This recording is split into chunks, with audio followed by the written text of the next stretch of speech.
지난 시간에는 2단의 성경 해석하는 모습들을 좀 봤고요. 오늘은 정통 성경 해석하기입니다. 바른 신앙 생활을 위해서는 성경을 바르게 해석하는 게 참 중요해요. 근데 제가 이 강의를 쭉 준비하면서도 얘기하지만 여러분들은 성경 해석 전문가가 아니에요. 이걸 통해서 성경은 이렇게 해석하는 거구나. 맛배기 정도 하는 거고요. 또 여러분이 또 성경을 보는 법은 그 다음 강좌에서 조금씩 말씀드려서 여러분들도 성경 공부한 어떤 보람을 느낄 수 있도록 그렇게 구성을 해봤긴 했는데, 오늘은 정통 성경 해석하기입니다. 다소 듣기 어려울 수도 있겠지만 인용되는 성경 구절이 여러분들에게 좀 더 친숙하게 다가올 수 있기 때문에 조금 어려워도 제가 그냥 과감하게 한번 말씀을 진행하려고 합니다. 정통 해석, 성경 해석, 아주 중요한 게 있어요. 이 바른 신앙이 참 중요하잖아요.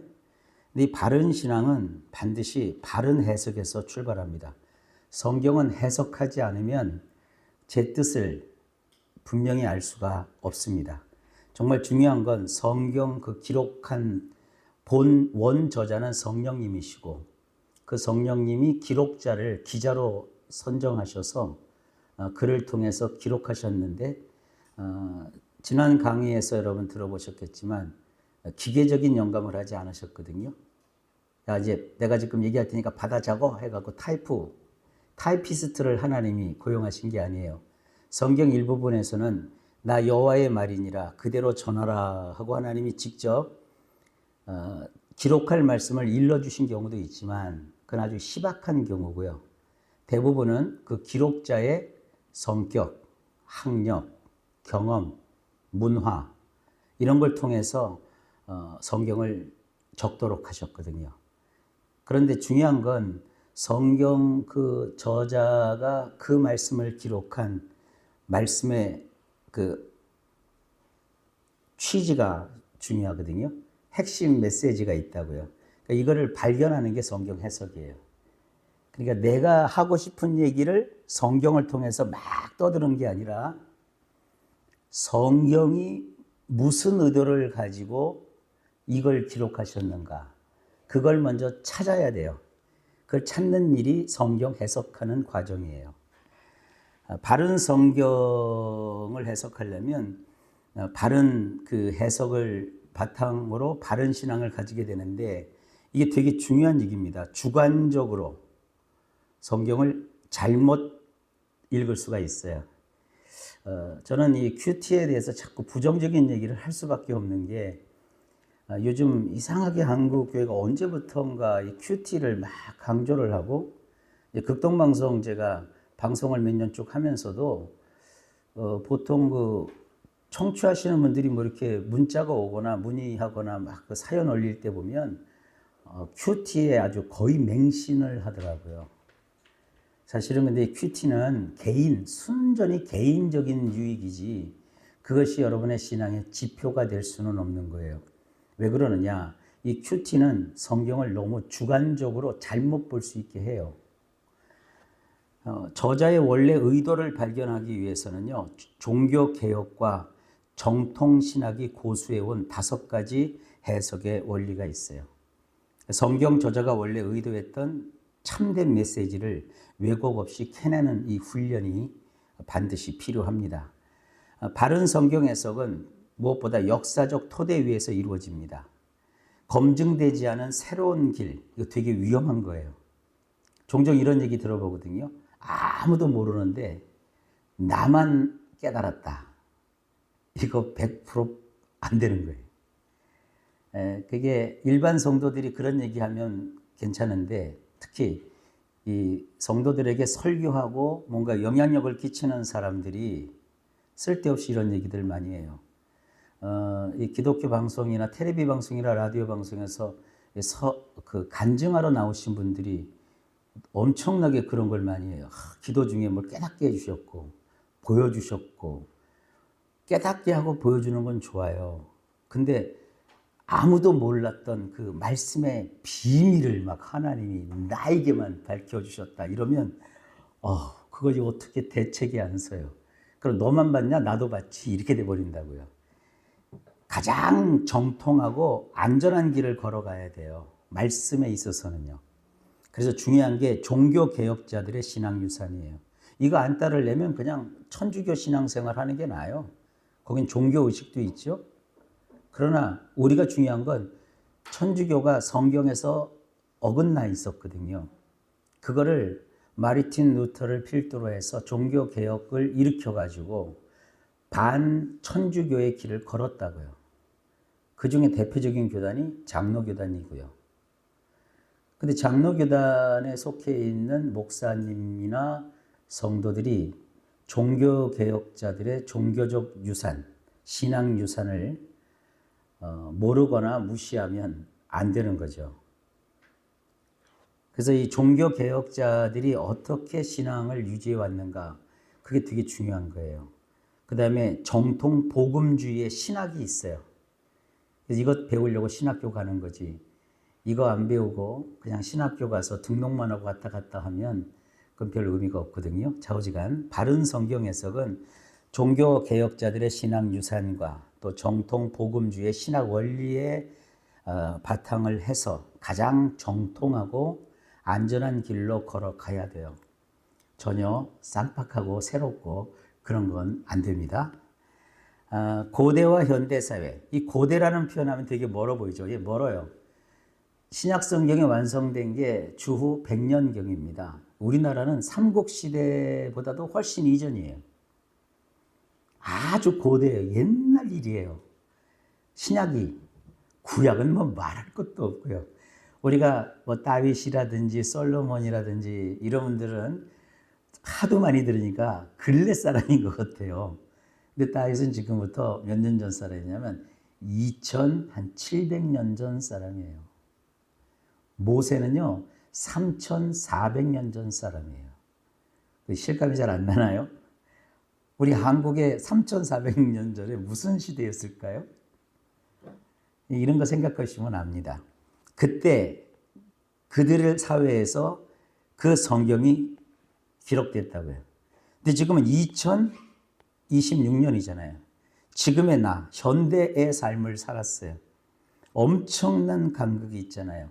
이 거대한 시간과 문화의 간극을 건너기 위해서는 하나, 둘, 셋, 넷, 네 개의 교각과 하나의 상판을 올려놓고 성경을 봐야 하는 그런 필요성이 있어요. 자, 이제 내용 속에 들어가 보면 이해가 좀 되실 겁니다.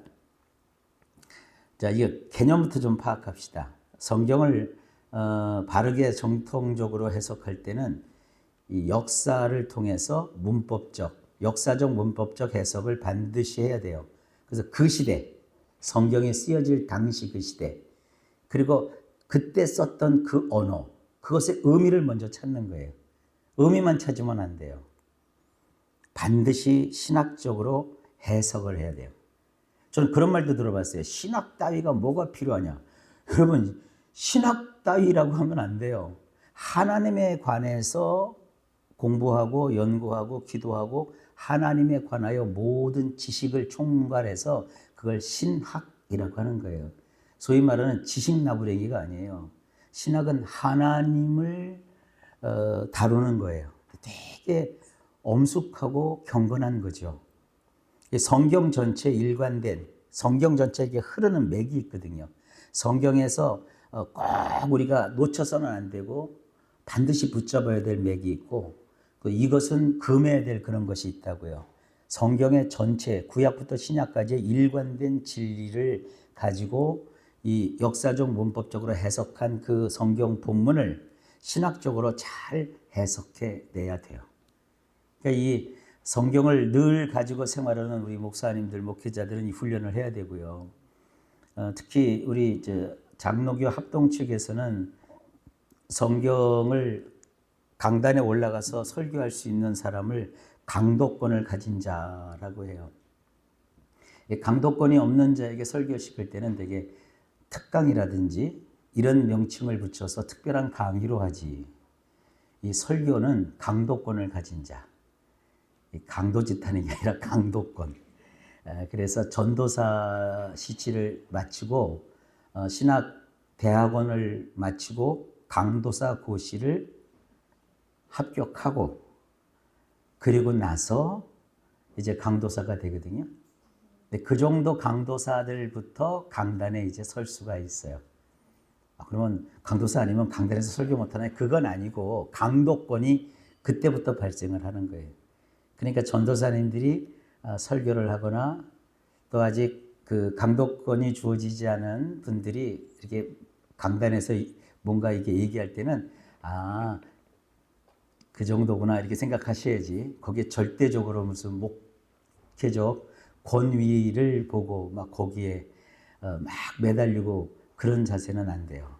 그러니까 잘 듣고 우리가 신앙생활을 하셔야 됩니다. 자, 이것이 참된 메시지를 캐내는 최고 훈련입니다. 역사적 배경과 문법을 파헤치고 신학적 정통성을 검증을 한다. 자, 바른 해석이 바른 신앙을 만든다. 이렇게 장황하게 오늘 이제 서론을 했고요.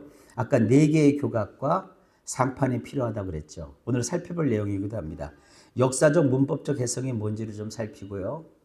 그 성경에서 역사적 문법적으로 해석을 잘못하는 경우는 이런 것이고, 이건 바르게 역사적 문법적으로 성경 본문을 해석하는 걸 이렇게 하는 것이다. 그 예제를 말씀을 드릴 거고요. 그 다음에 성경 유출을 해야 돼요. 그리고 세 번째가 문화적 장르를 살피는 거예요. 그리고 구속사적인 해석을 해야 되고 바른 상황화. 이걸 contextualization이라고 해요. 되게 말이 어렵죠? contextualization. 이게 신학을 하다 보면 말장난을 되게 많이 하게 돼요. 성경 원문이 텍스트잖아요. 이 텍스트는 앞뒤 전후 상황과 문맥이라는 게 있죠. 그걸 컨텍스트라고 해요. 여기까지가 중요한 거예요. 그런데 이거를 살피지 않고 지 맛대로 하잖아요. 그러면 프리테스트가 돼요. 이 프리테스트를 제가 좀 상소리를 할게요. 개소리예요, 개소리.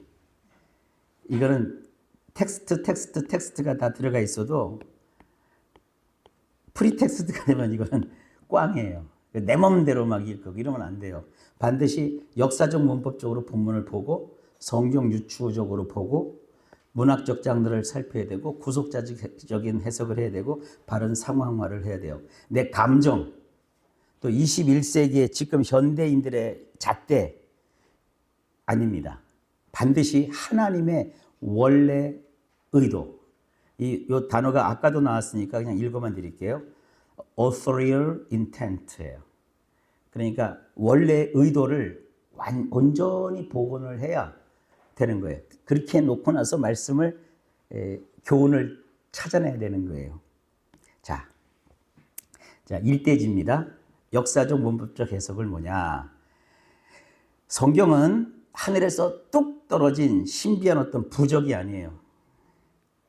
특정한 역사적 시간과 공간 속에 살았던 사람들이 그 시대의 언어로 기록한 거예요.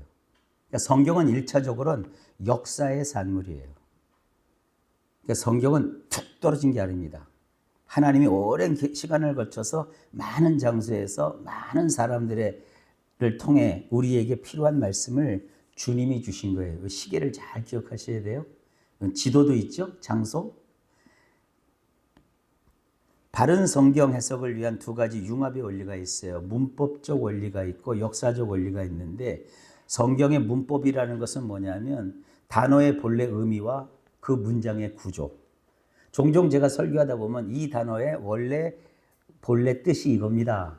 제가 얘기해 드리잖아요. 여기서 이제 설교자들이 조금 지나치면 뭐 헬라어가 어떻고 히브리어가 어떻고 그건 너무 넘치는 거고요. 그냥 우리말로도 요게 이런 뜻입니다 하고 풀어서 말씀드리면 되잖아요. 그러면 한 단어인데도 참 그 기가 막히지 않아요? 그 숲이라는 단어 속에 꿀이라는 의미가 있다는 거 보면 얼마나 놀랍습니까? 그런 걸 통해서 하나님이 숲이라고 하는 데는 맹수가 들끓는 정말 평안함이 없는 공포와 위협이 있는 곳인데 하나님이 개입하시니까 맹수를 차단하고 그 숲에서 마치 전쟁에 지친 그 요나단이 그 꿀을 이렇게 찍어서, 석청이죠, 찍어서 맛보고 나서 기운을 얻었다 하는 것처럼 숲이지만 위험만 있는 것이 아니라 기운을 차릴 수 있는 그 꿀을 우리가 알 수 있잖아요. 근데 그 꿀이라는 단어하고 숲이라는 단어하고 이렇게 같아요. 그래서 하나님이 화평의 언약, 평화의 언약에서 숲에서 내가 너희가 편안히 잘 수 있도록 하겠다.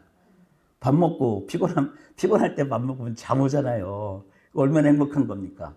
오늘 식사들 다 하셨나요? 오늘 저 특별히 성경 공부한다고 우리 정 목사님이 밥을 이만큼 주셨어요. 그걸 다 먹고 왔어요. 근데 계속 물어보는 거예요. 어때, 맛이 괜찮아요? 맛이 괜찮아요?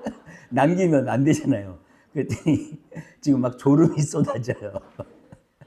여러분 인생 속에 하나님이 좋은 먹거리도 주시고 좋은 잠도 주시는 거. 그렇게 성경에 그런 걸 장치를 두시니까 읽는 사람들이 얼마나 행복해 하냐고요. 그걸 발견하는 거예요. 당대의 언어의 관습과 앞뒤 문맥의 분석. 그래서 역사적 원리가 뭐냐, 1차 수신자가 중요합니다.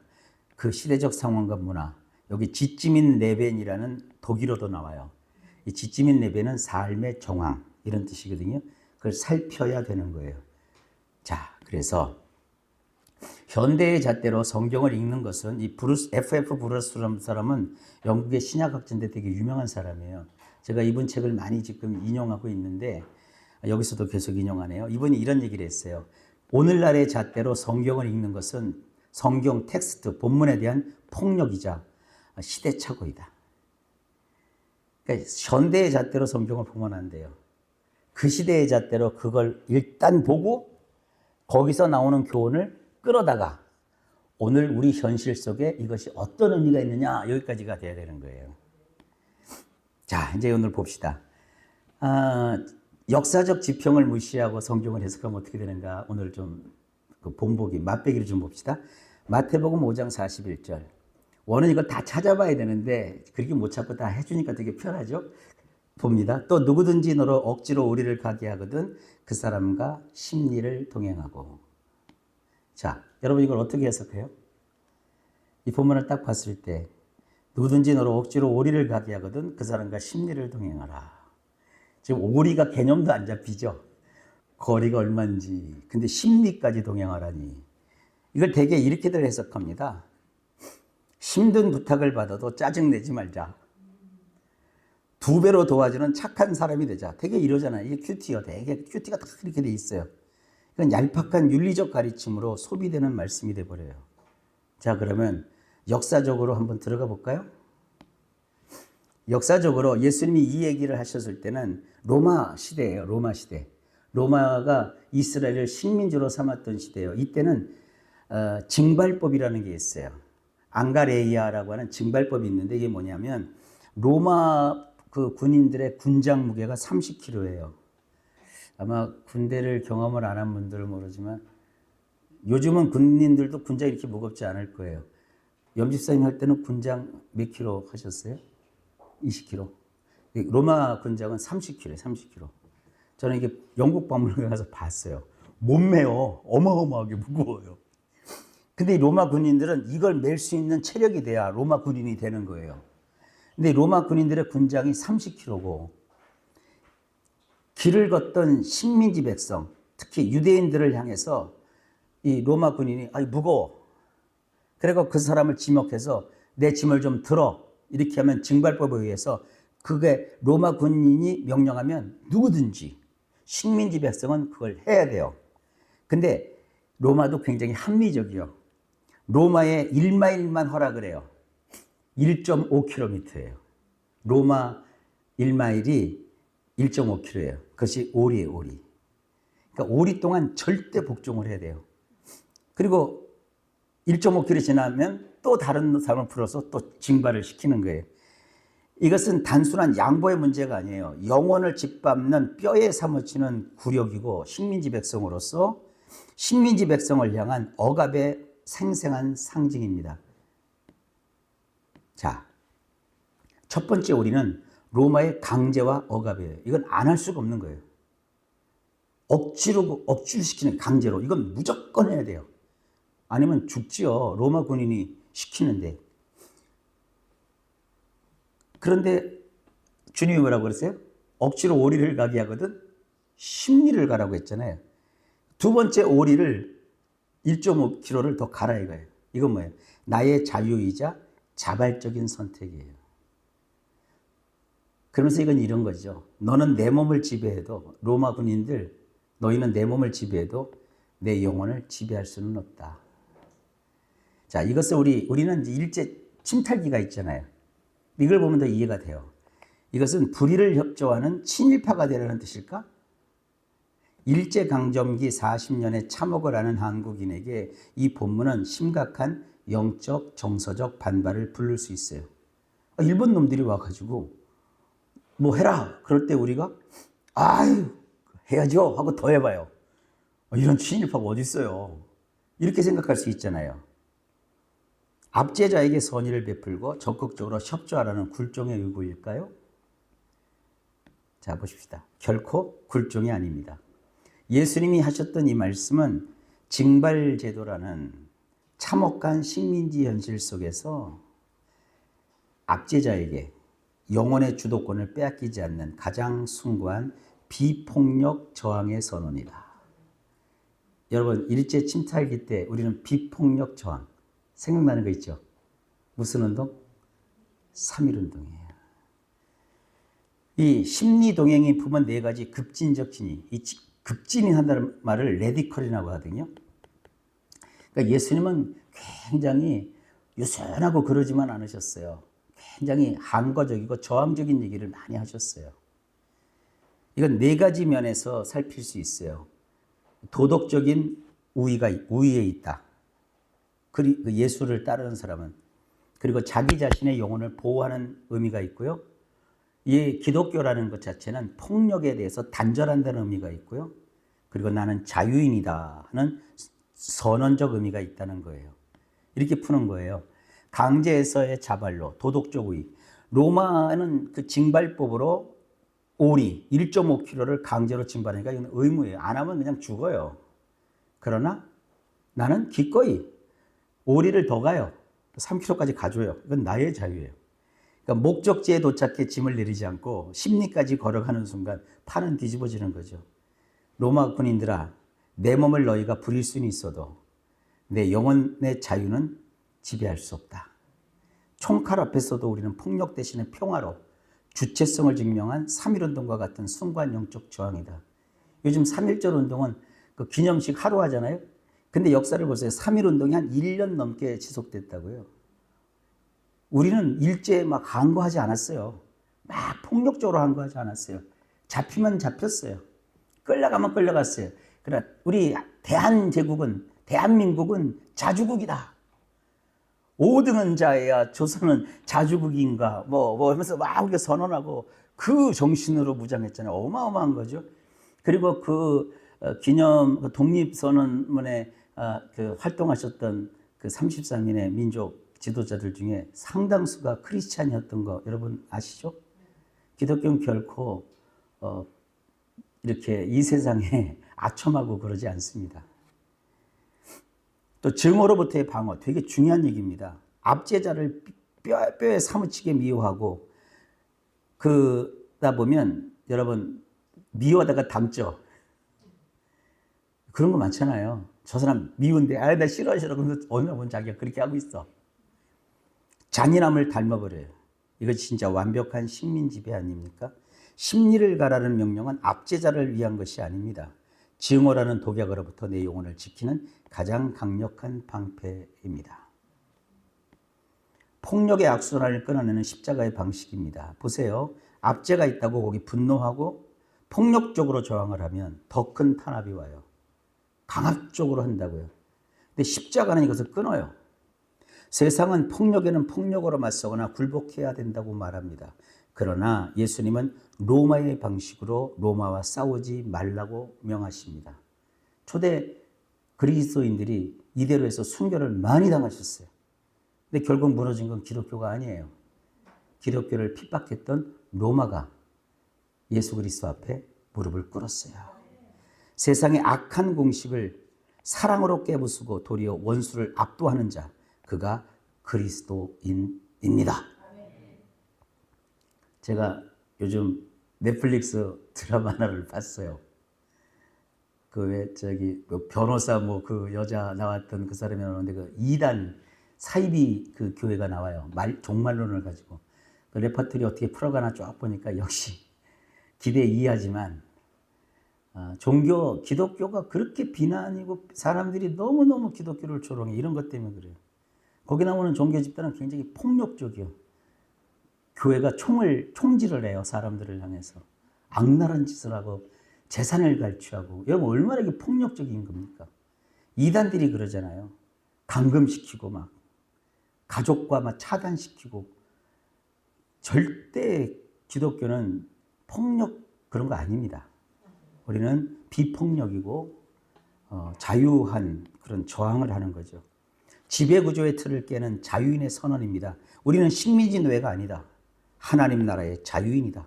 어차피 가야 할 고난의 길이라면 주도권을 쥐고 당당히 걸어가라. 나는 로마 황제의 법이 아니라 역사의 주관자이신 하나님의 법에 순종한다. 그러니까 억지로 우리로 가게 하거든 심리를 가게 하라는 것은 우리 그리스도인들이 세상을 그때나 지금이나 어떻게 살아가야 되는지 주님이 알려주신 거라고요. 자, 오독과 진실의 대수술, 흔한 오독, 얄팍한 윤리적 가르침, 무조건 참고 손해보라. 그래서 억울한 피해자. 아니에요. 복음의 진실은 가장 급진적인 영적 저항은 비폭력 저항이에요. 내 영혼의 주도권을 쥐라. 하나님 나라의 당당한 자유인. 혹시 여러분들 집에서 신앙생활 하는데 누가 반대하고 막 그러면 어떻게 해요? 막 뒤 엎어버려요? 아니죠. 그래, 너는 엎어라. 나는 묵묵히 주님께 기도하겠다. 이렇게 하는 거죠. 이거 말하려면 되게 많은데 넘어갑시다. 자, 현실의 억압에 내 영혼의 소유권을 넘겨주지 말라. 체제보다 높은 영적 자유, 폭력보다 강한 사랑, 이것이 심리를 걸어간 자가 쟁취하는 거대한 승리다. 짤막한 메시지 속에서도 역사적으로 푸니까 이런 엄청난 교훈이 나오잖아요. 자, 이제 두 번째 예를 한번 볼까요? 이거는 여러분 되게 좀 충격적인 얘기를 지금 해드리는 거예요. 마태복음 21장이면 두 아들의 비유가 나와요. 성경 기록자가 남긴 단 하나의 원본을 추적하는 사본학의 뼈아픈 교훈이 하나 있어요. 그래서 제가 성경 필사, 그 별 의미 없다고 하는 게 바로 이런 것 때문인데 이제 좀 내용으로 들어가 보실까요? 자, 보세요. 개역 개정의 마태복음 21장 28절 30절을 보면 잘 보이시죠? 마다들에게 가서 이제 얘기해요. 아버지가 오늘 포도원에 가서 일하라. 아버지가 명령을 해요. 얘기를 해요. 그러니까 마다들이 대답합니다. 아버지 가겠습니다 하고 안 가요. 둘째에게 이제 아버지가 얘기해요. 싫어요 하다가 뉘우치고 갔어요. 그러니까 주님이 그랬어요. 그들 중에 누가 아버지의 뜻대로 했느냐? 누가 한 거죠? 그러니까 가겠습니다 하고 안 가는 게 맞아요? 아니면 실소이다 하고 뉘우치고 가는 게 맞아요? 그렇죠. 둘째죠, 둘째. 근데 이제부터 충격입니다. 영어 킹 제임스 버전이 있죠. 이건 the first, 첫째에게 뭐하니까 첫째가 뭐래요? I will not, 안 갈래요. 가기 싫어요. But afterward he repented. 그가 회개하고 and went. 첫째 아들은 처음에 안 가요. 그리고 결국은 갔어요. 우리 성경은 마다들이 가겠다 하고 안 갔어요. 어머나. 아니 개역 개정에는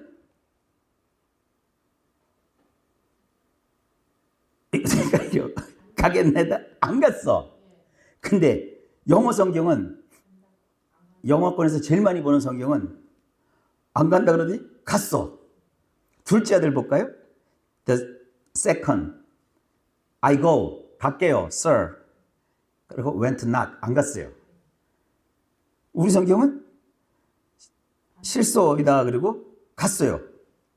그러면 그 두가 아버지 뜻대로 했어요? 영어로 하면 the first, 첫째 아들이. 이거 어떡할 거예요? 아니 왜 같은 성경인데 왜 이렇게 다를까? 뭐가 잘못됐나? 자 이제 이거 어떡할 거야? 나자빠져야지 이제. 어떡할 거예요? 그래서 이제 여기서 우리나라 그 말씀 보존학회 같이 이상한 애들 킹제임스 번역이 맞다. 개혁 성경은 틀렸다. 이 짓도 하고 있다고요. 그래서 여러분들 저거 1강, 2강 공부한 게 이제 아주 잘 될 거예요. 볼까요? 마태복음 21장 28절로 30절은 두 아들의 비유인데 첫째와 둘째 고대 사본마다 첫째와 둘째 아들의 순서가 뒤바뀌어 있어요. 이게 이런 조작이 왜 발생했을까요? 훼손된 사본의 세 가지 형태가 있어요. 첫 번째 형태는 이 시내산 계열의 사본인데 첫째가 실소하다고 안 가겠어요. 그리고 나중에 가요. 둘째는 예 하고 안 갔어요. 정답은 첫째예요. 근데 바티칸 사본의 계열은 우리 개혁 성경은 바티칸 사본의 계열의 원칙을 따랐는데 첫째는 이해하고 안 가요. 둘째는 실소하다가 뉘우치고 가요. 정답은 둘째예요. 이게 조작이라는 거죠. 근데 또 하나의 배자 사본이라는 게 있거든요. 여기는 실소하고 가요. 이해하고 안 가요. 근데 정답은 둘째래요. 안 간 애가 또 정답이래요. 논리가 붕괴된 기괴한 오류예요. 왜 이런 게 나왔을까? 자 보세요. 구약은 서기관들이 있었어요. 서기관들이 구약을 필사할 때는 어떻게 했느냐. 필사 원칙이 4,000가지가 넘어요. 이걸 서기관들이 다 암기하고 있어야 돼요. 그래서 그 랍비가 시험을 봐요. 그래서 시험을 치러가지고 이 서기관 합격을 하면 그 사람에게 정확하게 필사를 시키도록 해요.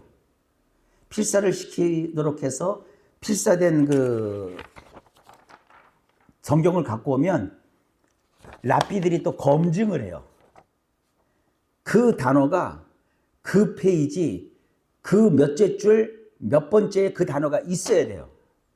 하나라도 틀리면 찍 하고 없애버리고 폐기시켜버려요. 그러니까 구약은 원본이 그대로 보존되는 게 있어요. 신약은 달라요.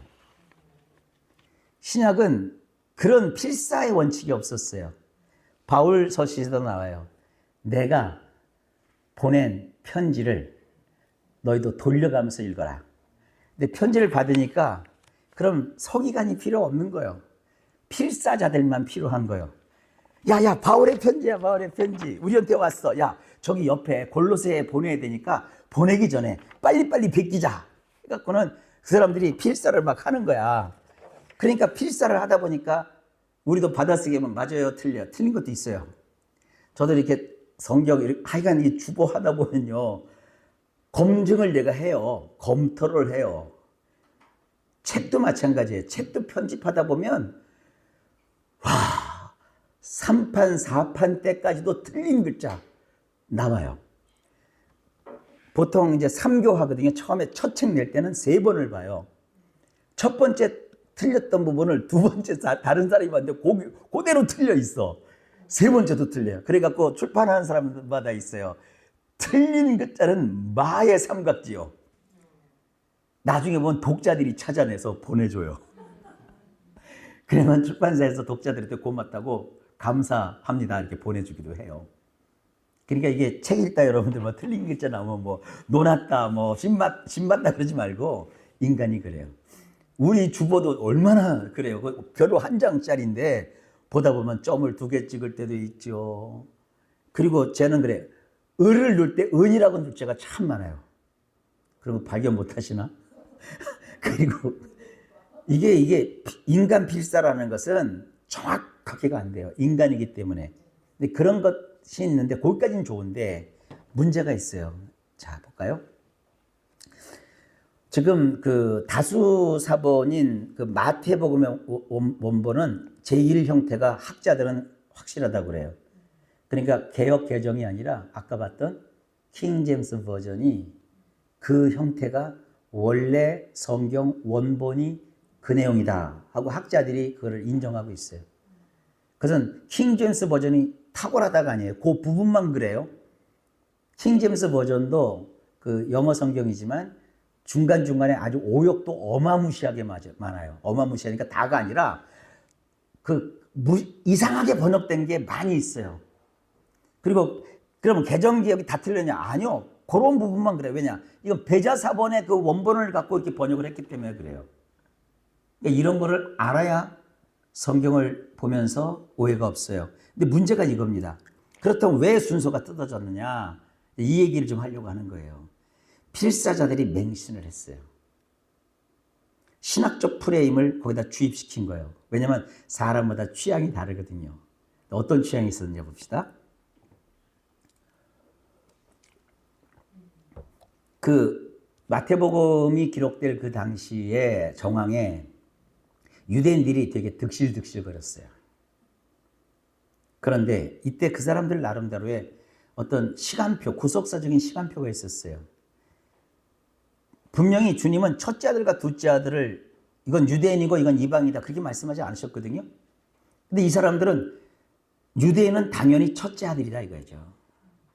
유대인들은 그러니까 하나님의 율법에 순종하도록 먼저 부름을 받았다. 그러다가 그들이 주님 댁에 와갖고는 주님은 십자가에 못 박잖아요. 그러니까 그 당시에 예수를 믿는 사람들도 그게 참 못마땅한 거죠. 심지어 왜 히틀러 같은 놈은 유대인들을 학살할 때 그랬잖아요. 예수를 십자가에 못 박은 놈들이라고 죽여야 된다니까 사람들이 다 죽였잖아요. 핍박을 했잖아요. 그런 심리예요. 그리고 이방인은 둘째 아들은 이방인이다. 처음에는 싫다고 그랬다. 근데 나중에 부름을 받고 회개했다. 자기네들이 그 의식을 갖고 있는 거예요. 근데 예수님이 그 첫째 얘기 나오고 둘째 얘기 나오니까 거기다가 쫙 집어넣으려고 하니까 이제 편지를 받았어요. 마태복음을. 근데 필사를 해야 되니까 야 이거 좀 뭔가 이상해. 자기들끼리. 본문을 의도적으로 수정한 거예요. 예수님의 의도는 철저히 무시하고 프레임을 부수고 1세기의 정황으로 돌아가야 되는데 자 봅시다. 예수님이 하신 말씀이에요. 그 본문을 앞뒤를 보면 앞뒤 문맥을 보면 예수님은 그때 이 말씀을 하신 이유가 예수님 앞에 그 말씀을 듣는 사람들 중에 위선적인 종교 지도자들이 있었잖아요. 서기관이니 율법학자들이니 제사장들이니 그리고 왜 가슴을 찐 세리와 창녀가 있었잖아요. 주님은 세리와도 가까이 하셨고 심지어 창녀들도 주님이 가까이 하시면서 그들의 죄를 용서해 주고 그랬잖아요. 예하고 안 간 애들과 같은 것이 위선적 종교 지도자들이에요. 이건 유대인과 상관없는 거예요. 그 당시에 유대인이 아니라 종교 지도자들이에요. 말로만 순종하고 삶의 열매가 없는 자들이에요. 실수하고 나중에 뉘우친 자들이 누구냐? 세리와 창녀예요. 본문을 보면 바로 정답은 둘째이다 하고 나서 바로 세리와 창녀들 얘기가 바로 붙어 있어요. 성경을 찾아서 지금 확인하고 싶은데 그냥 넘어갑시다. 뒤에 그 많으니까. 그러니까 본문 안에 세리와 창녀가 딱 나와요. 여기로 끝나야 돼요.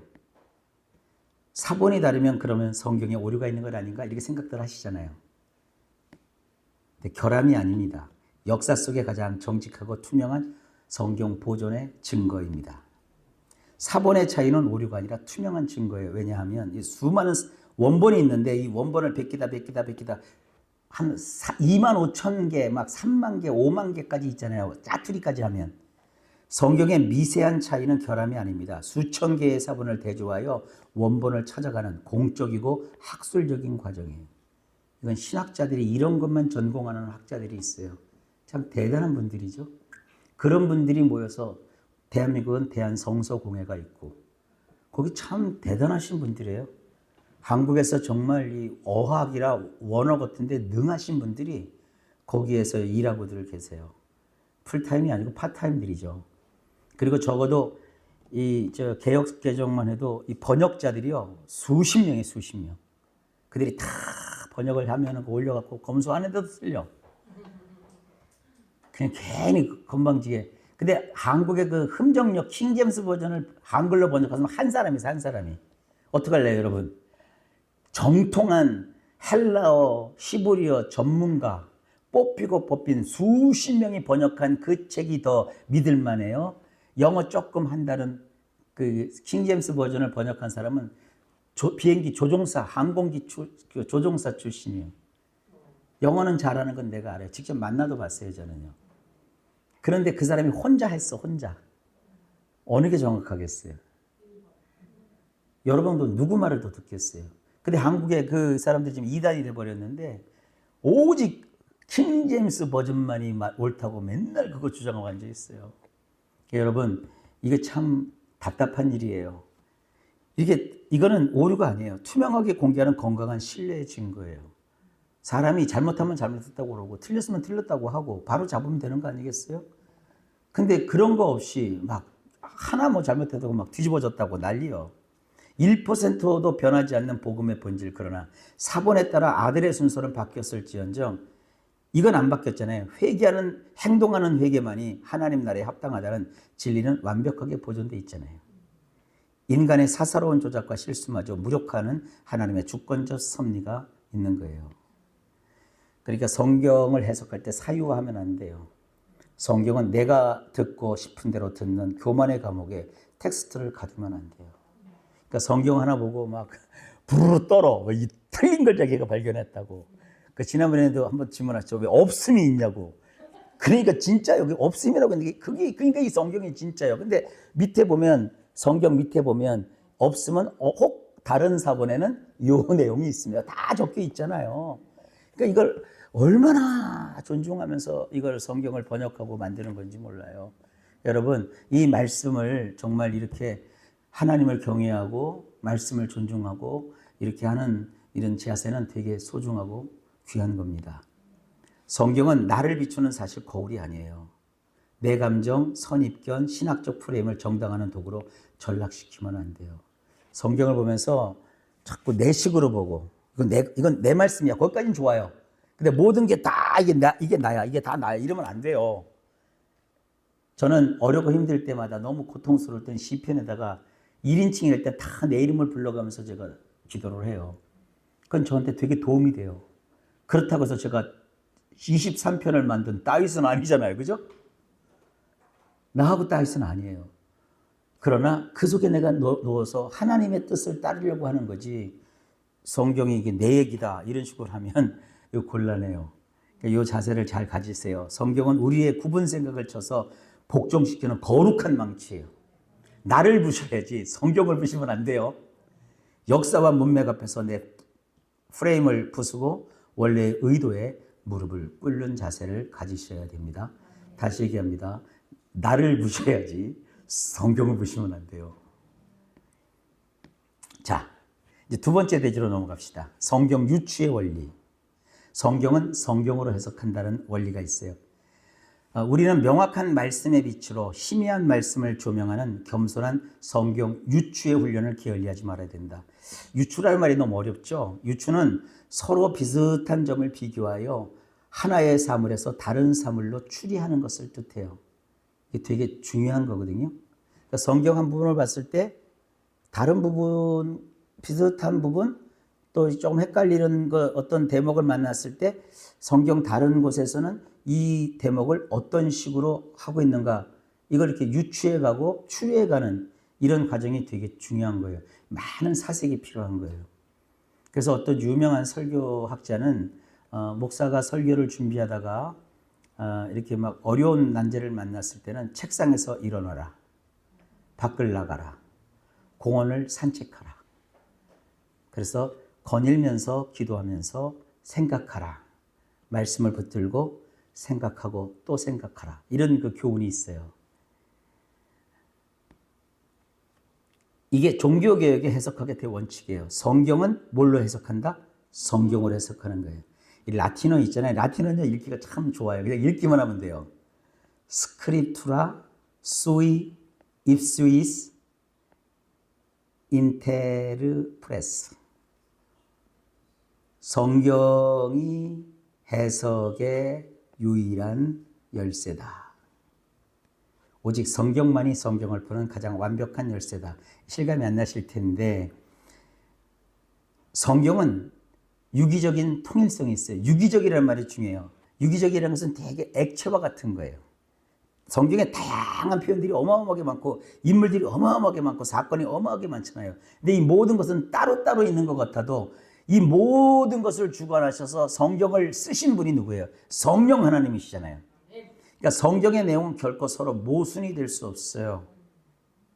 성경 전체의 원저자는 성령 하나님이시기 때문이에요. 성령님이 성경을 원래 적으신 원저자세요.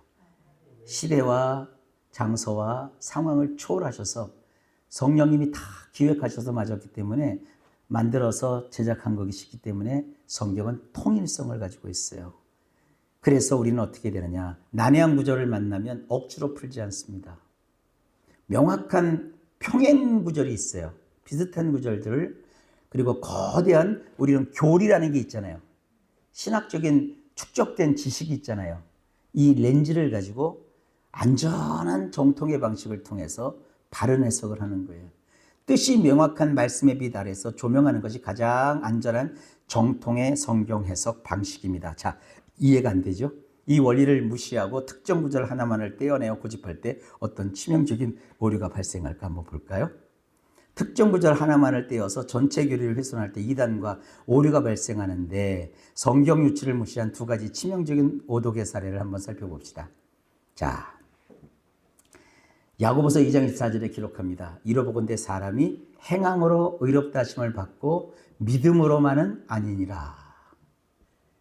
이게 사실은 교리와 충돌하거든요. 자, 여러분, 사람이 구원을 행함으로 받아요? 믿음 몇 프로? 행함 몇 프로? 예. 근데 야고보서는 뭐예요? 사람이 행함으로 의롭다움을 받는 거지 믿음만으로는 아니다. 충돌하잖아. 이거 어떻게 할까 이거. 그래서 어떤 사람은 뭐 야고보서를 지푸라기 복음이라고 루터가 했는데 그거 뻥이요. 루터에 대해서 공부 안 한 사람이 그런 짓거리 하고 있어요. 루터가 그런 말 하지 않았어요. 그럼 비슷한 얘기는 했어요. 그러나 그 말은 루터의 말이 아니에요. 야고보서를 지푸라기 취급하지 말라 이런 거지. 이게 야고보서가 지푸라기 복음 웃기는 소리예요. 지푸라기 복음은 없어요. 자, 보세요. 사람이 행함으로 의롭다함을 받고 믿음으로만은 아니냐. 이거 가지고 로마 카톨릭하고 율법주의자들이 갖다가 솔라 피데, 이건 개혁 신앙을 가진 종교개혁자들이 솔라 피데 그러잖아요. 그러니까 로마 카톨릭에서 정면으로 부정을 해요. 야, 너희들 성경을 거꾸로 봤냐? 그래서 이거 갖고 해. 그러면 할 말이 없잖아. 그죠? 야, 믿음만 갖고 의롭다고 너희들 종교개혁을 했어? 이게 카톨릭 신앙 처음 시작한 사람들에게 가르치는 카톨릭 기초 교리서 첫 페이지에 나오는 소리 얘기예요. 마르틴 루터를 막 진짜 마르틴 루터는 나쁜 뭐라고 이렇게 하면서 이렇게 나와요. 웃기는 소리 하지 말라고. 성경을 딱 얘기를 한다고. 그럼 꼼짝 못 하죠. 그러면 여기서 배운 카톨릭 사람들은, 천주교 사람들은, 아이, 저것들, 작은 집 저놈들 말이지. 가갖고 뭘 좀 안다고 하나 가지고 가서 믿음 차는데, 야, 이게 무슨 믿음으로만 구원을 받냐, 이놈들에게 성경이 있지 않나. 이렇게 나온다고. 그럼 여기 할 말이 없잖아요. 그래서 얘기를 하는 거예요. 성경 유추를 무시한 율법주의적 해석의 이건 믿음과 인간의 선한 행함이 합쳐져야 구원을 받는다. 이 토마스 아퀴나스하고도 비슷하죠. 토마스 아퀴나스가 그랬잖아요. 모든 자연은 하나님의 은혜로 완성된다 그랬잖아요. 배웠죠? 그거 아니에요. 믿음만으로는 부족하다. 인간의 선행과 공로가 반드시 추가되어야 구원받는다. 지금 한국교회에 이따위 소리 하는 사람들 어마어마하게 많습니다. 교인들 막 회개하고 난리야 이거 들고 주여 내가 믿음만 강조했습니다. 이 말씀을 내가 오독했습니다. 이렇게 잘못 가르친 막 이러고 막 난리가 나요. 로마 카톨릭주와 율법주의 한 구절로 오직 믿음의 교리를 정면으로 부정합니다. 그래도 될까요? 바른 성경 해석은 명확한 평행 구절의 조명을 받아야 돼요. 보세요. 로마서 3장 28절에 의롭다 하심을 얻는 것은 믿음으로 되는 줄 우리가 인정하노라. 에베소 2장 8절로 9절 믿음으로 말미암아 구원을 받았나니 행위에서 난 것이 아니니라. 이도 세이. 제가 지금 이게 목소리를 지금 강조하는 거예요. 아까 제가 야고보에서 이렇게 세게 안 했잖아요. 이게 평행구절에서 이렇게 딱 하면 2대 1이요. 이것만 놔도. 그럼 누가 이겨? 2대 1이면 2가 이겨야 되잖아요. 이게 싸움 붙이는 건 아니고 이걸 놓고 유추하는 거예요. 어떻게 사색을 하느냐. 자, 보세요. 바울은 뿌리예요, 뿌리.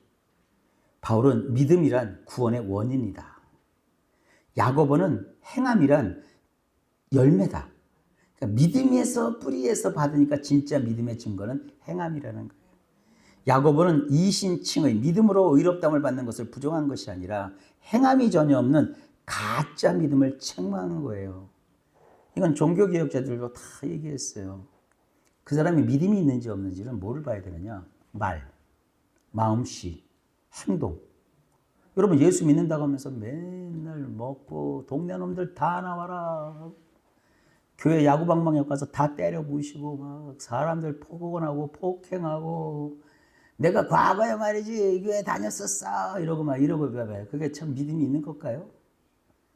그런 정말 이상한 거죠. 근데 그걸 종교개혁 한 그 칼빈도 얘기했어요. 그 사람들은 아예 믿음도 시작하지 않은 거예요. 믿음을 시작한 사람은 아무리 포악한 자더라도요. 서서히 예수님의 성품과 인품이 그의 삶에서 배워나오기 시작해요. 여러분 이게 되게 중요한 겁니다. 그러니까 인간 함부로 판단하지 말고 제발 부탁입니다. 인간은 사랑해야지 믿지 마세요. 서로 봐가면서 행동을 보면서 그런 거예요. 그러니까 교회에서도 교인들도 제가 지난번도 얘기했죠. 한 3년 정도는 같이 신앙생활하면서 잘 보셔야 돼요. 교인들끼리 제가 부탁합니다. 덩거래하지 마시고 교인들끼리는. 그리고 서로 너무 공개하지 마세요. 아무리 친해도 지킬 건 지켜야 돼요. 나중에 보면 내 말하고 다니는 사람들은 다 내가 너무 믿어서 공개한 사람들이에요. 그래서 상처도 다 받아요. 성도 주님과는 늘 가까이, 성도들과는 적당한 거리. 제가 잘못 가르친 건가요? 아니, 이건 경험에서 나오는 겁니다. 서로 존중하고 또 서로의 거리 속에서 또 뭐라고 할까 인격적으로 그를 인정해주고 그게 되게 필요합니다. 여러분 부부관계도 마찬가지예요. 부모 자식도 마찬가지고요. 항상 존중하고 내가 실수했을 때는 먼저 깨닫는 사람이 사과하고 용서를 구하고 그렇게 하는 것이 바른 행동입니다. 자, 어쨌든 넘어갑시다. 됐죠? 이거 붙이지 않아도 되죠, 여기? 그러니까 천주교인이나 그 율법주의자들이 자꾸 믿음만이 아니라 행함도 있어야 돼. 그러면 그건 너무 네가 유추 해석을 안 해서 그래. 유추가 무슨 말인지 모를 거예요. 사전 찾아보라 그러고요. 믿음으로 구원받았다는 건 신앙의 뿌리야. 구원은 믿음으로 받는 거야. 야고보가 말한 것은 그 진짜 믿음을 가졌으면 그 행함이 구원받은 것을 드러내는 열매야. 그러니까 로마서하고 야고보서는 충돌하는 게 아니에요. 그러니까 로마서를 통해서 믿음의 구원의 원인, 뿌리를 보여준 거고 야고보서를 통해서는 정말 구원받은 사람은 믿음으로 구원받은 사람은 이런 행함이 그의 삶 속에 나타난다. 야고보서 보세요. 그 행함도 단순해요. 너희 교회에 가난한 사람이었다. 그럼 거기 있으시오. 거기서 신앙생활 하지 그런다는 거예요. 근데 아주 잘 차려입으면 부자가 왔다 그러면 얼른 와서 여기 상석에 앉으세요. 그런다고. 그러지 말라는 거예요. 그런 교회에서 할 일이 아니라는 거죠. 너희끼리 서로 존중하고 또 가난하고 어렵고 힘든 사람은 더 잘 챙겨주고 줄인 사람이 보면 그냥 지나치지 말고 그게 이제 야고보서가 말하는 행함의 그런 거예요. 그러니까 야고보는 그 구원 뭐 이런 것에 대해서 막 강조한 게 아니라 구원받은 사람의 진정한 행동. 궁금하면 야고보서 짧으니까 참 집에서 한번 읽어보세요. 그러면 아마 이해가 잘 되실 거예요. 자, 그 다음에 이거 참 중요해요. 고린도전서 15장 29절. 아마 성경 보면서 이거 안 읽어보고 넘어가신 분들 많을 겁니다. 만일 죽은 자들이 도무지 다시 살아나지 못하면 죽은 자들을 위하여 세례를 받는 자들이 무엇을 하겠느냐. 이건 실제로 이단 만나갖고 들었던 얘기이기도 해요. 여기 보면 분명히 뭐라고요? 죽은 자들을 위하여 세례를 받는다. 이게 뭐야? 죽은 자로서 세례를 받아? 이거 몇몇 교단에서 합니다. 성경 유출을 무시한 이단의 해석입니다. 살아있는 후손이 세례를 받으면 지옥에 간 조상이 천국으로 가는 구원을 받는데요. 끌리지 않아요? 이거 지금 옛날에 이거 표도 팔았어요. 그래서 종교개혁 한 거예요. 이것 때문에. 지금도 해요. 몰몬교 아시죠? 죽은 자로서 세례를 해요. 예수 안 믿고 죽은 사람을 이름을 불러갖고 그를 위해서 살아있는 후손이 세례를 받으면 지옥 간 천국 간대요. 얼마나 좋아요. 이렇게 맞으면. 그래서 죽은 자를 위한 대리 세례를 기괴한 교리를 만들었어요. 이게 몰몬교뿐만 아니라 어떤 교단들이 이거 해요. 살아있는 후손이 대신 세례를 받으면 지옥 간 조상이 구원을 받는다고 주장합니다. 참 편리하죠. 얼마나 감사해요. 우리 같은 나라에서도. 이거 갖고 누가 또 이단하면 또 엄청 벌 텐데. 그죠? 우리 교회는 저 죽은 조상들 다 저 천국 보내는 교회라고 이렇게 봐봐요. 그럼 소문날 거려? 이런 데 사람들이 멍하게 속는다고. 왜? 부모들을 안 사랑한 사람이 없잖아요. 또 여러분들 혹시 부모님들 계속 전도하려고 애쓰다가 전도가 안 돼갖고 그냥 먼저 가신 분들도 계시면 이런 교리들은 확 끌리잖아. 그죠? 옛날에 제가 단순 치유 기도 사역이라는 책을 천주교 계통책을 번역해서 나침반 출판사에 낸 적이 있는데 거기에 이런 내용이 나와서 그건 삭제했어요. 제가 번역하면서. 근데 그쪽에서는 이거 하더라고요. 여러분 이거 아닙니다. 왜 그러냐? 이런 모호한 구절은 성경 전체의 명확한 교리를 봐야 돼요. 성경의 절대철칙, 모호한 한 구절이 성경 전체의 거대한 교리를 뒤집을 수 없어요. 히브리서 9장 27절에 보세요. 한 번 죽는 것은 사람에게 정하신 것이요 그 후에는 심판이 있다고 분명히 말씀하셨잖아요. 구원은 철저히 살아있는 동안만이에요. 죽은 다음에는 구원의 기회가 없습니다. 살아계실 때 전도하셔야 돼요. 개인의 믿음으로 구원받는 거예요. 대리로 구원받지 못해요. 종종 그런 말이죠. 목사님 저는 교회 안 나가도 돼요. 우리 마누라가 신앙이 좋으니까요. 마누라 천국 갈 때 내가 마누라 붙잡고 가면 된대요. 말이 좋지. 아니요. 이건 부모 자식 간도 달라요. 오직 사람은 한 번 죽어요. 두 번 안 죽습니다. 한 번 죽으면 끝이에요. 그 위에 뭐가 있다? 심판이 있다. 여기서 나오는 심판은 정죄 심판이라기보다 크리시스라는 단어예요. 이건 법정 형벌이에요. 법으로 정한 형벌을 받는다는 뜻이에요. 자 보세요. 한 번 죽는 것은 사람에게 정하신 것이요 그 후에는 법으로 정한 형벌을 받는다. 그걸 심판이 있으리라 그랬어요. 어떤 형벌을 받느냐? 요한복음 3장 36절에 분명히 주님이 말씀하셨어요. 아들을 믿는 자에게는 영생이 있고 아들에게 순종하지 않은 자는 영생을 보지 못하고 도리어 하나님의 진노가 그 위에 머물러 있느니라. 근데 죽은 다음에 여기서 세례를 받으면 어떻게 된다고요? 그건 말도 안 되는 거죠. 자, 이러면 어떤 일이 벌어지는 거냐? 만일 죽은 자들이 도무지 다시 살아나지 못하면 죽은 자들을 위하여 세례를 받는 자들이 무엇을 하겠느냐 이렇게 말했잖아요. 이건 이런 뜻이에요. 바울은 대리 세례를 교리로 인정한 것이 아니에요. 이단들의 미신적인 풍습을 역이용해서 부활의 확실성을 수사학적으로 논증한 것뿐이에요. 이건 바울의 기가 막힌 문체예요. 바울의 필법이 이래요. 그래서 이런 뜻입니다. 부활이 없다면서 너희들은 부활이 없다면서 왜 죽은 자를 위한 세례 같은 미신적인 행동은 하느냐? 너희의 행동 자체가 부활을 전제하는 것이 아니냐? 근데 내가 부활을 전하는데 왜 토를 다냐 이거죠. 바울의 얘기는. 그래서 그런 것은 부활은 이런 것이다 하고 바울이 이제 고린도서에서 말하고 있는 거예요. 그러지 기독교가 죽은 자를 위해서 대리 세례 그런 거 없습니다. 성경 전체의 확고한 교리를 잣대로 삼을 때 우리는 이단들의 기괴한 교리 조작으로부터 가장 안전하게 보장을 받습니다. 성경의 퍼즐은 성격으로 맞추는 거예요. 성경의 어떤 구절도 구속사나 이신칭의 같은 거대한 가르침과 충돌하여 홀로 존재할 수 없습니다. 이 이신칭이 오직 믿음으로 받는 거예요. 그렇다고 행위를 자꾸 하면 그건 안 돼요. 억지로 풀거나 주관적인 상상력을 동원하는 것은 아닙니다. 자, 완벽한 열쇠. 주관적인 상상력으로 억지로 풀지 말라. 오직 성경만이 성경을 보는 완벽한 열쇠다. 명확한 말씀의 빛으로 희미한 말씀을 규명하라. 그러면서 유추할 줄 알아야 돼요. 자, 이제 세 번째로 문학적 장르가 왜 중요한가 봅시다. 이제 빠르게 할게요. 여러분, 성경은 단일한 법조문이 아닙니다. 법조문은 법조문대로 막 탁탁 떨어지잖아요.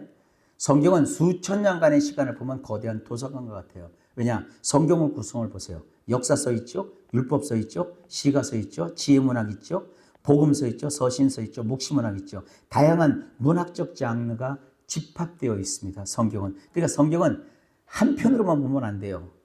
이 책의 문학적 장르가 무엇인가? 성경을 해석할 때 이걸 살펴야 돼요. 시편을 보는 눈하고 서신서, 예언서를 보는 눈이 달라요. 또 복음서를 읽는 방법하고 바울의 서신서를 읽는 방법이 달라요. 그런데 완전히 옛날 그 개그 콘서트 하기 전에 왜 유머 1번지에서 나온 것처럼 그 심영래하고 누구죠? 맨날 콤비 나오신 분 있잖아요. 이마령 씨하고 나오면 왜 그 이제 심영래가 거지로 나오나요? 나와갖고는 이렇게 신문지 찢어갖고 와갖고 신문지 조각 갖고 와서 이 사건이 있고 여기 붙여버리잖아, 그잖아요. 여기에 뭐 기차가 끊어졌대, 우주선이 발사됐대, 무슨 붙여버려요. 기차가 끊어졌더니 우주선을 발사시켰대, 막 이러잖아요. 얼마나 웃겨요. 그러니까 성경 이런 식으로 푸는 사람 많다고요. 이러면 안 된다는 거예요. 기계적 문자주의의 위험성이 있어요. 시적인 은유나 고도의 수수학적 표현을 건조한 과학 논문이나 기계적인 법조문으로 취급하는 것은 본문의 진위를 훼손하는 심각한 영적 폭력이에요. 이게 좀 어려운데 하나 볼까요? 마가복음 이거 봅시다. 9장 43절로 47을 보면 만일 내 손이 너를 범죄하게 하거든 찍어버리라. 만일 내 눈이 너를 범죄하게 하거든 빼버려라. 실제로 손 찍어버리고 눈 뺀 사람도 있어요. 기독교 역사에 한국에서도 이런 거 보고된 게 있어요. 이게 그런 겁니까? 아닙니다. 이 말씀은 예수님의 지옥 강화라는 분, 지옥에 대한 예수님의 강화, 가르침에서 나오는 건데 이걸 문자 그대로 읽는다면 어떻게 되겠어요? 기계적 문자주의는 뭐냐면 신체 훼손과 극단적인 금욕주의, 물리적 자해로 명령한 법조문으로 오독합니다. 바른 수사학적 해석이 뭡니까? 과장법이에요. 하이퍼볼이라고 하거든요. 죄의 전염성은 마음의 암세포와 같다. 지옥을 피하기 위해 가장 소중한 것을 포기하는 뼈를 깎는 결단과 영적 수술을 시청각적으로 강조하는 수사법인 거예요. 거룩함을 향한 주님의 타는 목마름과 같은 거예요. 자르라는 얘기는. 인간은 신체를 자른다고 그 죄악이 해결되지 않아요. 지난주 설교도 여러분 제가 그걸 강조했는데 기억이 나시나요? 산 사람에게 죽은 시체 묶어놓고 뭐 그런 얘기 했잖아요. 예수님의 타는 목마름은 가장 소중한 것을 포기하는 뼈를 깎는 결단을 향한 것이에요. 그러니까 자르라는 얘기가 아니죠. 정말 철저하게 뼈를 깎고 손가락을 자를 정도의 그런 결단을 가지고 살아야 된다, 이런 뜻이에요. 자, 이것도 많이 오독하는 겁니다. 내 시작은 미약하였으나 내 장은 심히 창대하리라. 장르를 무시해요. 개업식과 입시생의 방에 걸린 화려한 축복의 표고 성적 시작은 미약했으나 나중에 심히 창대하리라. 과연 성공을 보장하는 마법의 주문일까요? 기복적인 오독하면 안 돼요. 세속적인 야망 성취를 위한 기복주의적인 마법의 주문으로 남용하거든요. 근데 보세요. 이건 욥이 한 얘기가 아니에요. 빌닷이 얘기한 거예요. 빌닷이 그 고난받는 욥에게 차가운 인과응보적인 발언을 한 거예요. 욥기는 인물 간의 치열적인 논쟁을 담은 극적 시문서예요. 하나님은 이 훗날 빌닷의 율법주의적 정죄를 책망하세요. 그럼 어떻게 이거 받아들이게 될까요? 그래서 여러분 해석을 잘해야 돼요. 성숙한 균형 잡기가 중요해요. 빌닷의 율법적 적용은 틀린 거예요. 그러나 미약한 것을 창대케 이끄시는 은혜는 성경 전체를 관통하는 진리예요. 그러니까 입시생도 이런 거 괜찮아요. 사업장에도 괜찮아요. 그러나 본래 뜻을 잘 알고 붙이고 활용하셔야 돼요. 바른 해석이란 얄폭한 기복주의를 회개하는 동시에 합력하여 선을 이루실 하나님의 주권적 은혜에 기대어 소망 중에 기도하는 것이에요. 그러니까 여러분 성도님들은 전공자가 아니라 목사님 그 말이 그 말 아니에요? 아니에요. 이게 벌써 결이 달라요. 그러니까 이거는 원래 이 얘기는 시작은 미약했으나 나중은 창대하리라 한 것은 욥의 영장을 지른 얘기구나. 여러분 그런 거 경험 안 해보셨어요? 누가 여러분들에게 좋은 얘기 했는데 막 상처가 돼. 근데 그 사람이 그래. 야, 네가 왜 이렇게 감정적으로 격해? 너를 위해서 한 얘기야. 근데 그 나를 위한 얘기가 아니오. 나를 추진한 얘기요. 근데 그게 맞는 얘기라고 막 나를 하면 죽잖아요. 이제 그거요. 아니 지금 욥은 쫄딱 망했어요. 얼마만큼 망했어요? 자식까지 죽었어요. 재산 다 날라갔어요. 야, 시작이 미약하면 나중에 창대한 얘기 법인데 넌 지금 시작은 창했는데 지금 쫄딱 망했잖아. 그러니까 너에게 지금 누가 떠났다는 거예요? 하나님이 떠났다는 거예요. 그러니까 미치는 거죠.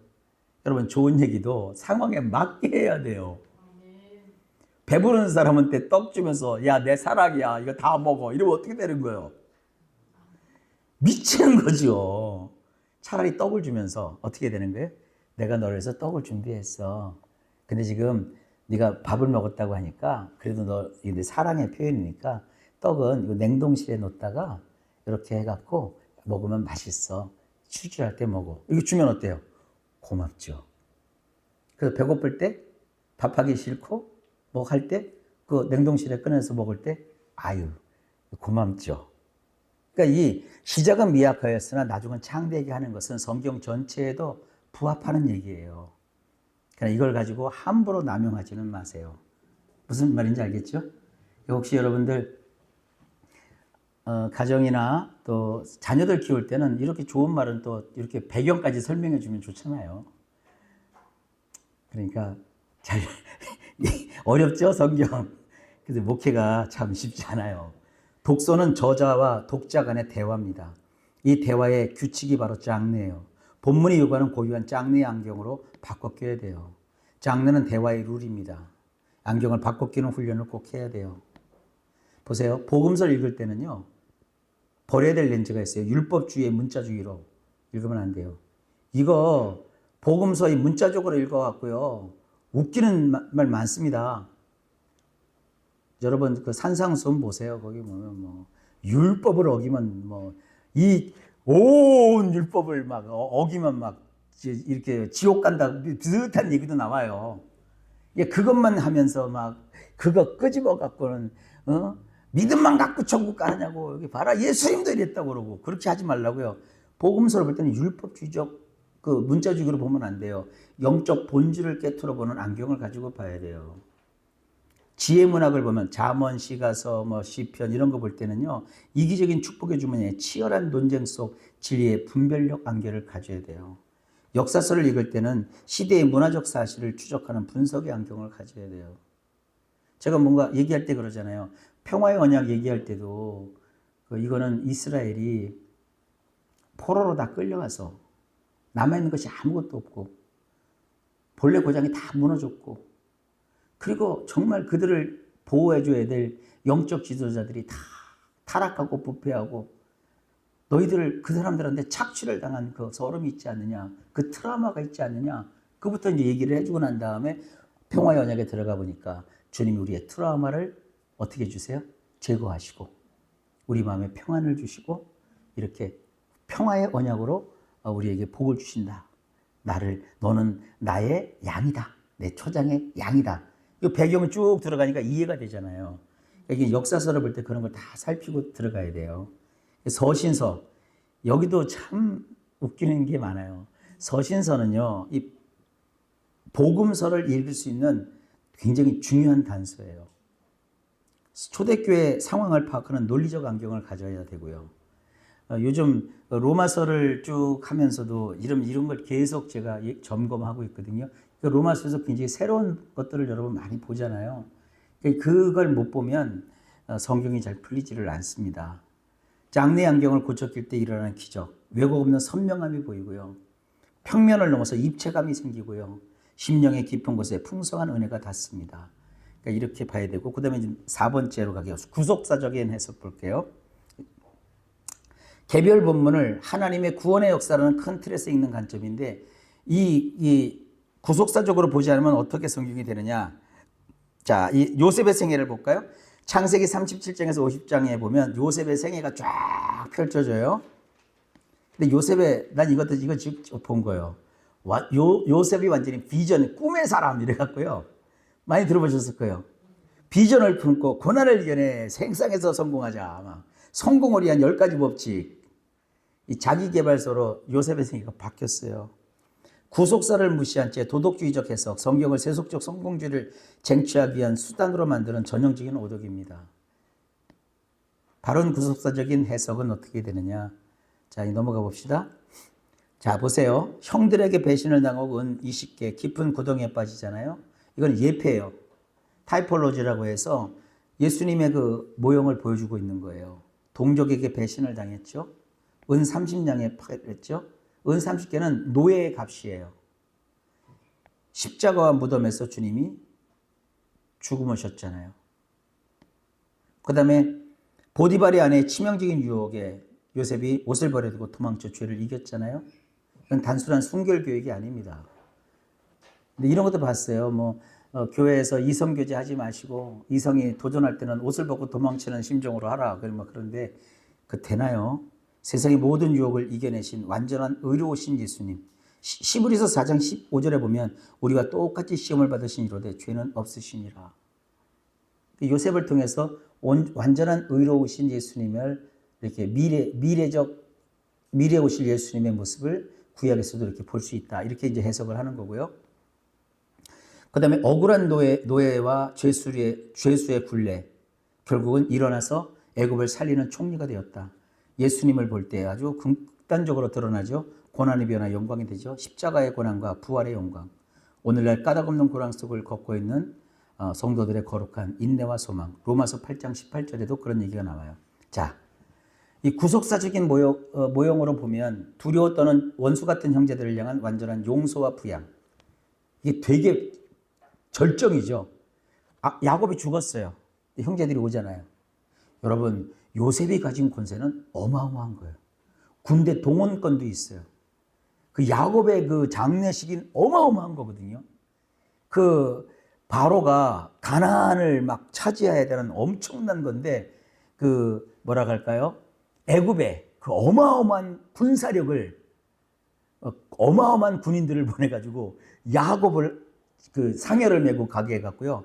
그 막벨라 굴에 장사하는 그 과정에서 가나안 온 땅이 애굽 왕 바로의 권세에 깜짝 놀랐고 숙였다고요. 근데 그 최고 권좌 위에 있는 자가 누구예요? 요셉이라고 해요. 지금도 그 이스라엘 국가에 막벨라 굴에 대한 그 희망이 있어요. 그 땅을 우리가 차지하자. 그 땅에 우리 조상이 묻혔다. 막 그 국가에 나와요. 근데 그런 엄청난 일을 이뤘는데 이제 아버지가 갔잖아요. 아버지가 있을 땐 그래도 봐줬는데 한번 묻었잖아. 요셉을 형제들이 일치해서. 어떻게 해야 돼? 이제 발발발 떠는데 가서 발발발 떠니까 그때 요셉이 같이 울면서 용서를 하잖아요. 그리고 끝까지 봐주잖아요. 여러분, 죄인된 우리를 향한 십자가의 은혜와 구원. 그런 걸 이제 그 요셉의 생에서 이걸 봐야 되거든요. 그러니까 성공을 얘기하기 전에 이걸 보는 거죠. 요셉의 생애와 그리스도의 입회는 할 말이 너무 많아요. 배신, 유혹, 영광, 용서, 이렇게 할 얘기가 너무 많은데 이건 안 보고 그냥 요셉의 이야기에서 너도 꼭 참고 긍정적으로 노력해서 세상의 총리가 되어라. 이래 버리면 너무한 거잖아요. 진정한 복음, 우리는 요셉을 팔아넘긴 형제들처럼 무능하고 악하지만 참 요셉이신 예수 그리스도께서 우리의 모든 악함을 덮으시고 자신의 생명을 내어주어 우리를 영원한 사망에서 살려내셨다. 성경은 그런 관점에서 이제 쭉 읽어보는 거예요. 두 번째로 이삭을 바치는 아브람, 창세기 22장. 아브람이 이르되 내 아들아 번제할 어린 양은 하나님이 자기를 위해 친히 준비하시라. 이것도 같고 이제 여호와 이레, 내가 가장 우리는 이걸 이렇게 도덕적으로 풀어요. 내가 가장 아끼는 것을 바쳐서 축복과 보상을 받아내자. 자식 바쳤으니까 아브라함은 자식 바쳤는데 너는 뭘 바치래 이렇게 나오면은 여러분 또 다 지갑 열어야 되잖아요. 그잖아요. 헌신을 요구하거든요. 이렇게 해석하는 게 아닙니다. 우리는 구속사적인 바른 해석은 거기서 여호와 이레라는 엄청난 성경의 말씀을 발견하게 되죠. 우리 헌신을 쥐어짜는 본문이 아니라 우리를 살리려 독생자를 내어주신 하나님의 찢어지는 부성에 여호와 이레의 절정을 거기서 보는 거예요. 그러니까 성경에서 이걸 읽어낼 수 있어야 돼요. 그래야 바른 해석이 되는 거예요. 두 가지 성경 읽기의 완벽한 차이. 도덕주의적 해석을 하면 요셉을 볼 때 나의 성공 모델이고 이삭을 볼 때는 나의 헌신을 강요하고 무거운 도덕적 짐을 져요. 그러나 구속사적인 은혜의 복음으로 이거를 잘 구속사적으로 본문을 해석하면 요셉에게서 그리스도의 용서와 구원을 보고요. 그 여호와 이레에서 하나님의 부성애와 십자가를 보고요. 그리고 이를 통해서 나를 살리는 은혜의 복음. 늘 여러분 설교를 듣고 말씀을 들을 때는 은혜를 받아야 돼요. 우리를 사랑하고 받아주시는 그 하나님을 경험하도록 그렇게 봐야 되고, 개인적으로 성경을 볼 때도 그렇게 여러분들이 해석할 수 있도록 하나님이 은혜를 주시길 바랍니다. 여러분, 나가 아니에요. 예수 그리스도예요. 주인공을 바꾸지 마십시오. 성경의 주인공 자리에 나를 놓으면 세속적 침이 되지만 예수 그리스도를 놓으면 은혜의 복음이 됩니다. 구속사적인 해석이 했고요. 마지막 해석에서 적용으로 고대와 현대를 잇는 다리 놓기. 자, 성경 해석의 최종 목적은 고대 문서의 의미를 파악하는 지적 유의가 아니에요. 중요한 건 1세기 고대에서 21세기 현대에 이르는 다리를 잘 놔야 돼요. 해석에서 적용으로 나가는 과정이에요. 성경 고대의 본의를 캐내요. 오늘날 우리의 치열한 일상으로 다리를 놓고 끌어와야 돼요. 본문 원래의 의미라는 튼튼한 교각이 없다면 적용의 다리는 무너지고 성도의 삶은 기복주의나 율법주의의 탕류에 휩싸이게 됩니다. 자, 요한 3서 1장 2절이죠. 삼박자 축복. 사랑하는 자여 내 영혼이 잘된 같이 내가 범사에 잘되고 강건하기를 내가 강건하노라. 이 삼박자 구원 기복주의 아닙니다. 배경을 묻지 않은 성급한 적용이에요. 뭐라고 이거 잘못들 해석하냐. 예수 믿으면 무조건 부자 되고 병에 걸리지 않는다는 물량적인 보증수표로 그 말씀을 전락시켜 버렸어요. 이 구절은 기계적 율법이나 부의 보증수표가 아닙니다. 문학적 장르로 보면 노년의 요한이 영적 아들 가이오에게 보내는 개인적이고 애정어린 편지의 인사말. 여기 잘 된다는 것은 좋은 길, 성도의 일상과 이게 일인데 길을 했네. 일상과 일이 순탄하게 열리기를 바라는 선한 마음. 목회자인 요한이 가이오에게 이런 마음을 가지고 축복하는 거예요. 그 다음에 휘기아노라는 강건한다는 것은 육체적인 건강과 영적 건강을 말하거든요. 그 당시에 거짓 교사들의 위협 속에서 교리적으로 진실되고 바른 상태를 뜻하는 거예요. 자, 바른 다리를 놓읍시다. 이거는 목회자의 심정으로 요한이 가이오에게 축복하는 말이에요. 오늘도 마찬가지죠. 오늘날 1세기의 장로 요한은 21세기의 그 현대 성도들을 향한 목사의 마음이기도 해요. 오늘날 교인들의 영혼, 일상, 건강의 회복을 눈물로 구하는 영적 지도자의 깊은 사랑으로 이해해야 합니다. 말씀을 딱 갖고 나서 목사님, 내 영혼이 잘됨 같이 범사가 되고 강건해야 되는데 내 영혼이 지금 깡 말랐고 범사가 다 망가졌고 내가 병에 걸렸는데 이게 뭡니까? 그게 아니라 목회자는 교회 리더는 항상 자기와 함께하는 그분들을 위해서 영혼이 잘 되고 모든 일이 잘 되고 건강하길 위해서 하나님께 간구하고 진심으로 축복하는 마음을 가지는 것이다. 그렇게 하는 거예요. 얼마나 고마워요. 근데 이 말씀을 붙들고 따질 일이냐고요. 내가 왜 건강을 잃어버려야 됩니까? 내가 왜 일이 잘못됩니까? 그게 아니라니까요. 기복주의적으로 적용하면 그래요. 자본주의적 욕망의 주문이 돼버려요. 무조건 벼락부자가 되면 무병장수. 이게 아니잖아요. 바른 적용은 목회적 축복이에요. 영적 지도자의 간절한 축복의 기도고 영혼과 일상의 순탄함과 교리적 육체적 강건함을 위해서 늘 기도해야 된다는 거예요. 여러분, 제가 여러분들 목회 기도를 하는데 병 하나도 안 걸리나요? 저도 약 먹어요. 저도 무릎이 아파요. 근데 우리 성도님들이 저를 기도해 주세요. 저한테 몸에 좋은 약도 주시고 음식도 주시고 또 옷도 주시고 신발도 주시고 조언도 해주시고, 그러면 저는 가이오에게 요한이 했던 그 축복을 또 성도님들이 저에게 해주시는 거 아니에요.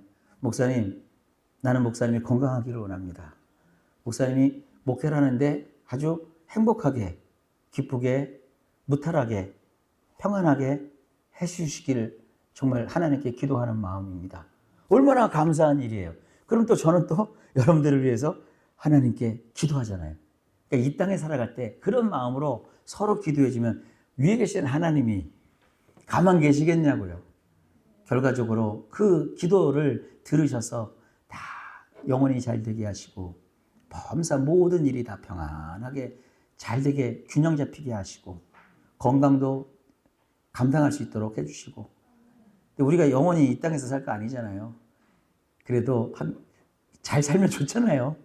이 땅에서 정신줄 놓지 않고 사는 날 동안 건강하게 행복하게, 그리고 주님이 나를 오라고 부르는 날을 좀 우리가 다 알았으면 좋겠어. 그래서 내가 저희 큰어머니 상담하셨을 때 어머니 큰어머니 거기 갖고 케냐 선교사님 만났던 얘기 잠깐 했잖아요. 그 어머니처럼 아침에 일어나는데 오늘 주님이 나를 부르신다. 병석에 계셨거든요. 그러니까 자기 동생 불러가지고, 야, 내가 스스로 목욕을 못하니까 너 오늘 물 끓여가지고 나 머리부터 발끝까지 좀 싹 목욕 좀 시켜줘. 목욕 다 시키고. 그리고 평상시에 비녀 꽂고 사셨어요. 머리 싹 해고 비녀 꽂고 한복 다 갈아입으시고 그날 저녁에 할렐루야 하고 주님한테 가세요. 그 아드님이 이제 장로님이 되시고 선교사님이 되셨는데 그 어머니의 그 마지막 모습을 보고 주님이 계시는구나. 어머니처럼 저렇게 예수를 믿어야 되는 거구나. 이걸 느꼈대요. 얼마나 좋아요. 여러분, 우리 그렇게 서로가 축복하며 살면 얼마나 좋을까요? 그게 요한 3서가 가지고 있는 뜻이에요. 할렐루야. 자, 이제 치명적으로 요것만 하고 하는데 5분 동안 남아봅시다. 역대상 4장 10절 야베스의 기도. 주께서 내게 복을 주시거든 나의 지역을 넓히시고 주의 손을 나보다 환난을 보사 근심이 없게 하소서. 이것은 철저한 자본주의 욕망에 대입을 하는 게 아닙니다. 지역을 넓히시었더니 그래 아파트 평수 확장, 사업장 지정 확대, 시장 점유율 상승, 고대 이스라엘의 언약을 무시한 채 한 맺힌 주인의 기도를 탐욕의 주문으로 절망시킨 끔찍한 오덕이에요. 야베스는 이름 자체가 고통과 슬픔입니다. 그가 하나님께 복을 구했어요. 이 복은 돈벼락이나 물질적 성공이 아니에요. 무릎을 꿇다예요. 지극히 높으신 창조주가 비참한 주인에게 친히 무릎을 낮추어 다가오시는 압도적인 은혜예요. 주님, 나에게 복의 복을 주소서라는 것은 아파트를 주시고 그게 아니라 주님, 이 고통스러운 나의 삶에 주님이 다가오셔서 나와 함께 하시고 은혜를 베풀어 주소서. 그런 것을 복이라고 바라크라고 얘기한 것이고요. 나의 계부를 넓히소서. 이건 이기적인 부동산 투기가 아니에요. 하나님이 약속하신 언약의 기업이에요. 내게 주신 소명의 자리와 삶의 영역이 주님 거룩하게 확장되기를 구합니다. 결국 보니까 야베스라는 성이 하나 생겨요. 그러니까 하나님이 그에게 주신 거지, 하나님 내가 이 성자리를 받습니다. 이 성터를 받습니다. 이 지경을 넓혀주셔서가 아니라 그가 그 어려움 속에서도 주님 앞에 기도했더니 주님이 먼저 앞장서셔서 그를 그렇게 크게 넓혀주시는 일을 주님이 하신 거예요. 주의 손, 넌 이게 참 좋아요. 야드. 내 목적을 위해서 편리한 수단이 아니라 하나님의 절대적 권능이자 영적 전쟁의 무기인 그 손으로 나를 구원하고 나를 치료하는 이 강한 손의 개입 없이는 나는 단 하루도 살아갈 수 없는 연약한 자입니다. 이 절박함을 기도한 거예요. 주의 손이 나를 도우소서. 환난과 근심을 없이 하소서. 이건 일상적인 스트레스나 단순한 불편함을 없애달라는 게 아니에요. 생존을 위협하는 온갖 불행과 악한 자들의 비난에서도 하나님 이런 것이 없게 해주십시오. 간절히 기도한 거예요. 그랬더니 성경 그 뒷구절에 보면 하나님이 그의 기도를 응답하셨더라. 단순히 돈벼락 성공, 아파트 평수 사업 확장 이게 아니에요. 때가 되면 원하시면 필요하면 주세요. 아셨죠? 그러니까 이거에 막 매달리지 말고 이거에 매달리셔야 해요. 창조주가 나에게 은혜를 베풀어 주시고 거룩한 소명의 자리에 여러분 사명 감당하면요 필요한 거 다 주셔요. 영적 전쟁에서 주의 손이 이기게 하셔서 그리고 나의 생존을 위협하는 뼈저린 고통과 슬픔을 하나님께서 없이 하여 주시옵소서. 자, 바른 다리를 놓으면 이건 거룩한 의존의 회복입니다. 이기적인 기복신앙은 철저히 배격해야 되고 삶을 의탁하는 거룩한 기도를 회복해야 된다. 자, 바른 해석 위에 세워지는 바른 삶. 이거 아까부터 다 얘기했으니까요. 자, 이제 보셨죠? 성경 본문이 있으면 오늘날 사는 나의 삶을 올 때 어떻게 역사적으로 성경을 살펴야 되고 유추할 줄 알아야 되고 서로 그 장르를 중요시해야 되고 풀을 때는 구속사적으로 봐야 되는데 결국 나의 삶까지 다리를 놔야 된다. 이거 뭐 여러분들이 오늘부터 가서 하는 숙제가 아니라 이렇게 정통적으로 성경을 해석한다더라. 그러니까 이렇게 목사는 이게 의무니까 목사에서 또 기도 많이 해주시고요. 여러분 설교 한 편도 소홀히 이거 뭐 대충 했다 그렇게 하지 마세요. 어떤 분이 그래요. 목사님은요 딱 피고 이게 구절만 오면 설교가 딱 나오는데 절대 그런 거 없어요. 저는 그거 연구해야 돼요. 살펴야 돼요. 그리고 이것이 하나님 성도님에게 맞는 것인지 기도해야 돼요. 그러니까 여러분 이런 고통이 아니라 이러한 그 과정을 통해서 성경을 해석하는 거니까 함부로 이런 게 없이 딱 들어본지 알아요. 야, 저거 좀 이상한데. 저 구속사적으로 안 푼 것 같은데. 저 장르가 좀 안 맞는데. 뭐 시편 읽으면서 저렇게 할까? 저거는 저 교리가 좀 이상한데. 저 색깔이 좀 이상한데. 그리고 3일째도 여러분 배우셨잖아요. 저 양태론인데. 이건 성경 역사적 배경이 없네. 이게 있잖아요. 그냥 보는 눈이 생기잖아요.